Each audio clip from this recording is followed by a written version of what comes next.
আর যদি কোনো উদ্দেশ্য হাসিলের জন্য বাংলাদেশের জনগণের মালিকানার নির্বাচনের মাধ্যমে ক্ষমতা হস্তান্তর বিষয়ে যদি অন্য কোনো পরিকল্পনা থাকে গণতন্ত্রের বাইরে, সেটা বোধহয় ভালো হবে। বাংলাদেশের সব কিছুতে জাতীয় ঐক্য হবে না, কারণ প্রত্যেকটি দলের নিজস্ব দর্শন, ভাবনার চিন্তা আছে। যারা আজকে সরকার গঠিত হয়েছে প্রফেসর ডক্টর ইউনূসের নেতৃত্বে, আমরা সমস্ত জাতি, সমস্ত রাজনৈতিক দল, বাংলাদেশের সকল মহলে সমর্থনে কিন্তু এই সরকার গঠিত হয়েছে।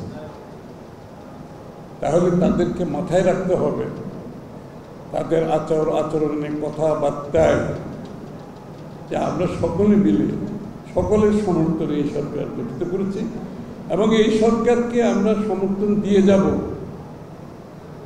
কারণ এই সরকারের মাধ্যমেই, এটা একটা ইন্টেরিয়াম গভর্নমেন্ট, মাথায় রাখতে হবে, অন্তর্বর্তীকালীন সরকার, এই সরকারের মাধ্যমেই পরবর্তী নির্বাচিত সরকার শান্তিপূর্ণভাবে ক্ষমতা হস্তান্তর করতে হবে।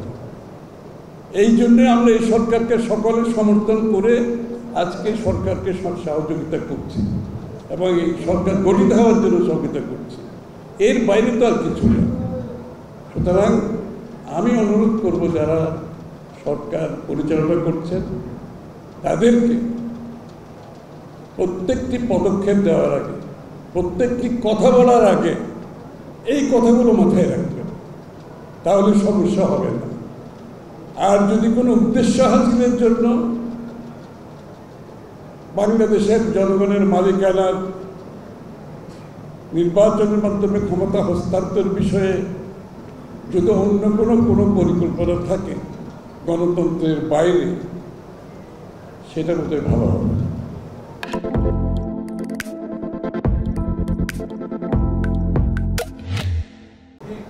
সুতরাং আচরণের, কথাবার্তায়, সিদ্ধান্তে, নীতিমালায় এমন কিছু করবেন না যেটা ভুলে যাবেন না আমরা সকলের সমর্থনের সরকার, এবং আমরা সমর্থন করে যাব আরেকটি নির্বাচিত সরকারকে ক্ষমতা হস্তান্তরের মাধ্যমে বাংলাদেশে গণতন্ত্র পুনঃপ্রবর্তনের মাধ্যমে, গণতান্ত্রিক প্রক্রিয়ার মাধ্যমে গণতান্ত্রিক অর্ডার ফিরিয়ে আনার জন্য যা যা করার সর্বক্ষেত্রে আমাদের সহযোগিতা থাকবে। এর বাইরে কিছু করলে সেই সমর্থন বেশি দিন থাকার তো কথা না। সুতরাং আমি অনুরোধ করব, আপনাদের কথাবার্তায়, আচরণে এর বাইরে কিছু যাতে পরিলক্ষিত না হয়। কারণ দেশটাকে আমরা ঐক্যবদ্ধভাবে গঠিত করতে চাই। বাংলাদেশ যে গর্তের মধ্যে পড়েছে, এখান থেকে যদি বের হতে হয়, একটা জাতীয় ঐক্য আমাদেরকে গঠিত হবে। জাতীয় ঐক্য বলতে কি বোঝায়? বাংলাদেশের সব কিছুতে জাতীয় ঐক্য হবে না, কারণ প্রত্যেকটি দলের নিজস্ব দর্শন, ভাবনার চিন্তা আছে। এটা মাথায় রাখতে হবে। কিন্তু কিছু বিষয়ে তো জাতীয় ঐক্য হতে পারে। গণতন্ত্রের বিষয়ে, নিরপেক্ষ নির্বাচনের বিষয়ে, আমাদের এই 2 বারের বেশি প্রধানমন্ত্রী থাকতে পারবে না, 2 কক্ষ বিশিষ্ট, আরও কিছু, এগুলো তো কোনো দ্বিমত নাই। সুতরাং এই বিষয়গুলো আমরা ধরে নিয়ে আমরা যত তাড়াতাড়ি সম্ভব আমরা ঐক্যবদ্ধভাবে জাতিকে এই গর্ত থেকে যদি উঠে আসতে হয়, আমরা যত তাড়াতাড়ি সম্ভব যে একটি নিরপেক্ষ নির্বাচনের মাধ্যমে একটি নির্বাচিত সরকারের হাতে হস্তান্তর, সেটা যত তাড়াতাড়ি সম্ভব তত ভালো।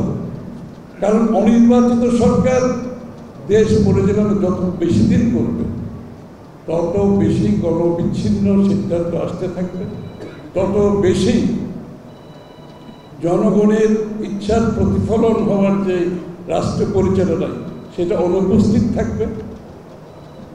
এবং আজকে গত 20 বছরে বাংলাদেশের মানুষ তার যে ভোটাধিকার থেকে বঞ্চিত হয়েছে সেখান থেকে দূরে থাকবে। এবং যখন ভোটাধিকার ছাড়া কোনো দেশ পরিচালনার দায়িত্ব কেউ নেন, সেখানে কিন্তু জবাবদিহিতার অভাব থাকবে, দায়বদ্ধতার অভাব থাকবে, এই বিষয়গুলো তো বিবেচনায় আনতে হবে। এটা কোনো দলের স্বার্থে না, এটা কোনো গোষ্ঠীর স্বার্থে না, এটা আমাদের দেশের স্বার্থে। গণতান্ত্রিক প্রক্রিয়া ফিরিয়ে আনতে হবে নির্বাচন ব্যতীত। নির্বাচন হচ্ছে গণতন্ত্রের বাহক, ইট ইজ এ ক্যারিয়ার। এটাকে বাদ দিয়ে কোনো গণতন্ত্র আসবে না, কোনো অধিকারও আসবে না, কোনো জবাবদিহিতা আসবে না, কোনো দায়বদ্ধতা আসবে না। সবাইকে ধন্যবাদ।